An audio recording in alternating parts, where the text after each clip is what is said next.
Missing and murdered Indigenous people is an epidemic both here in the States and in Canada.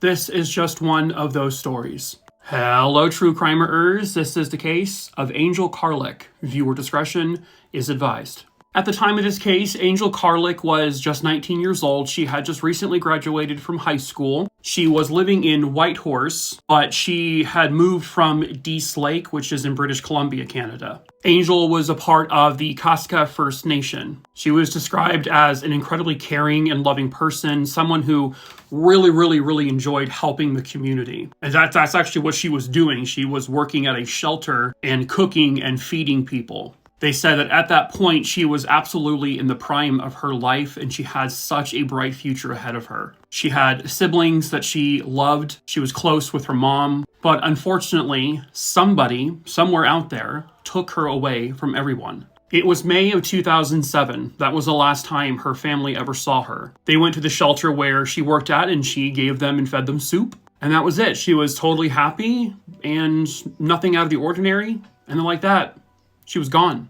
Angel was last seen in Whitehorse, Canada, and once her family realized she was gone, she was reported missing. Now, she was last seen accompanied by two men, but nobody recognized the men and nobody got a good enough look at them to get like a composite drawing made. And they also have no idea if they had anything to do with what happened to her. The search was on. People in the community were helping, trying to look for her. Nobody was getting anywhere in terms of getting any witness statements. And then 6 months later, on a mountain, she's found.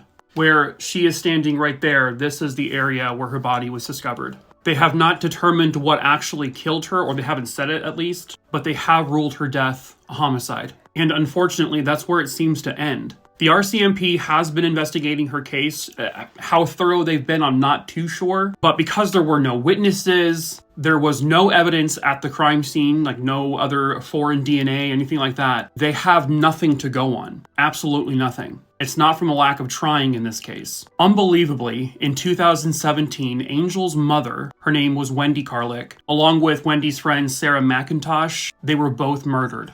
Their killer has been caught. He went to trial and he was sentenced to, 18 years to life. He had apparently nothing to do with whatever happened to Angel. Her mom fought like hell for Angel, until the very end. Made sure that police were still looking for her killer. And then that horrible thing happened to her. And now, unfortunately, police seem to be nowhere with this. They need the public's help. They need witnesses, something. Somebody somewhere out there knows the truth, and perhaps that someone is you. If you have information, please call 867-667-5550.